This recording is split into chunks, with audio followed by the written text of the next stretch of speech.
Kuulate veebiraadiot lihtsalt ja keerutamata. Mu tee viib üle Kaugemäe.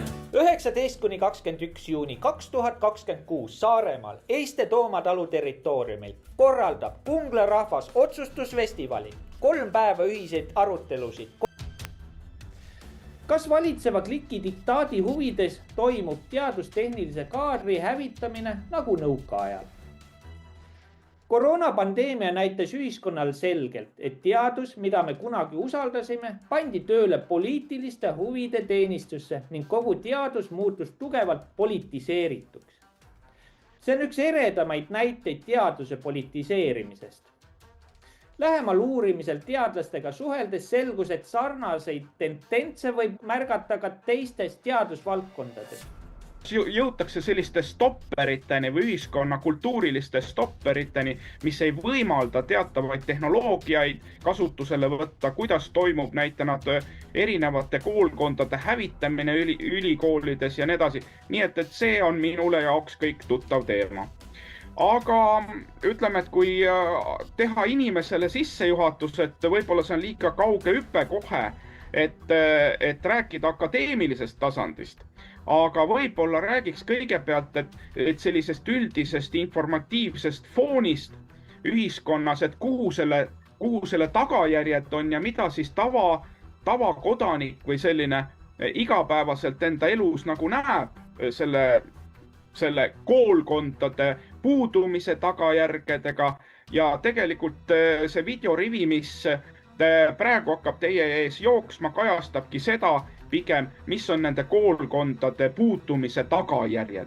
Ehk me tuvastame selle filmiklippide järgi seda, et mis on tagajärjed selles. Seda, millest sa praegu kirjutad või räägid, seda tendentsi ma ei mäleta.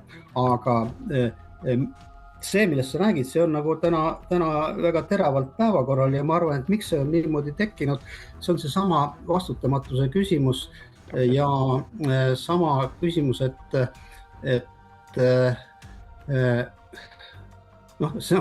kui võim on rahva oma, siis kelle käes see võim on. Ehk siis meil on täna ikkagi puudub mehhanisme selleks, et riigivõimu kontrollida.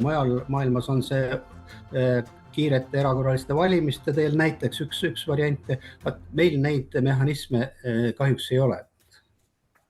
Ja siit ka see vastutamatus tuleb, aga asjal on, kui on mingi negatiivne nähtus, see kipub minema nagu laienema kõikidele ühiskonnaelu valdkondadele.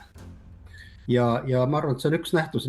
See ei ole mitte ainult see tsenseerimise küsimus, aga kui palju on ju täna neid avaldusi, et meil tuhnitakse nii pangaarvetel, tuhnitakse terviseandmetel, need on just viimaste kuude küsimus, et miks see just on kerkinud, see on küskinud just sellest, et on süsteemis vastutamatus ja ütleme ka, karistamatus võib-olla ei ole õige sõna, aga võim ei vastuta oma tegevuse eest. Ja see, et öeldakse, et järgmine kord valite uued inimesed, nii ei toimi ühiskond. Siin tulebki välja tegelikult, et rahvas ongi kõrgema võimu kandja, ehk siis orjanduslikult kõrgema võimu kandja, et tema kannabki seda võimu omal niimoodi küürakil.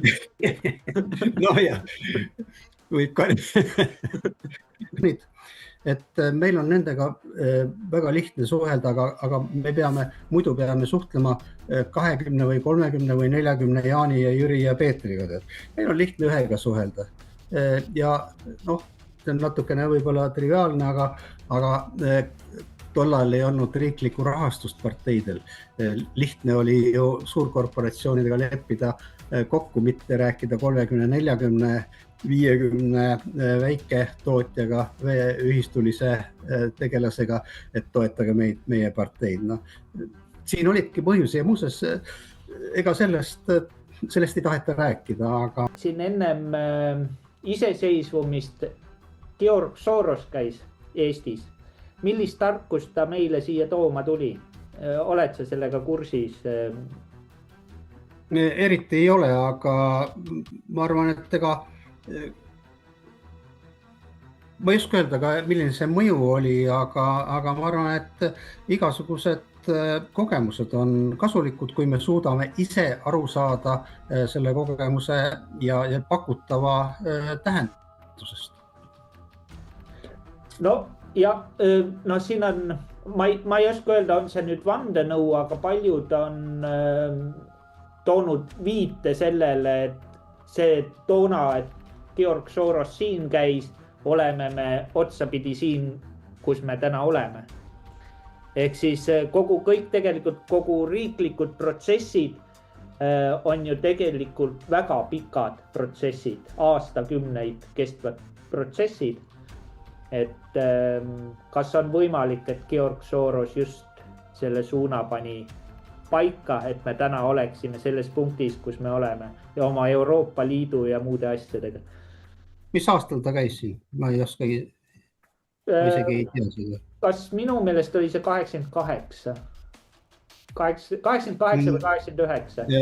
Ülemnõukogu liikmena olles ma tunnistan, et tollal vähemalt selles seltskonnas ja selles fraktsioonis, tollal oli see, meie fraktsioon oli domineeriv ülemnõukogu tegevus, me isegi seda nime ei mäleta, et oleks mainitud. No, ja.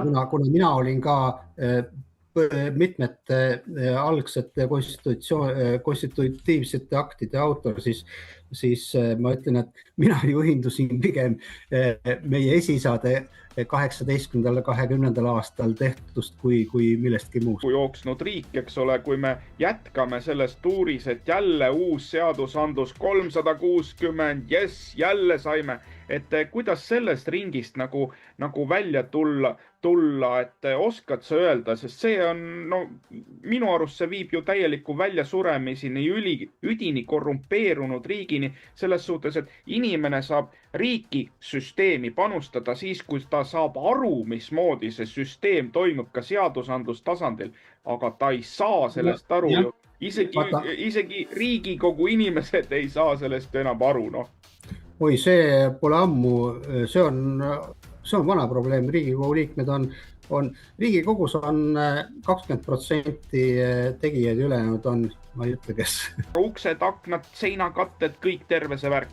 Me läksime siis Tervisekaitseametisse, et kuule, meil on tegelikult vaja, et vastav insener-tehniline kaader nagu tekitada.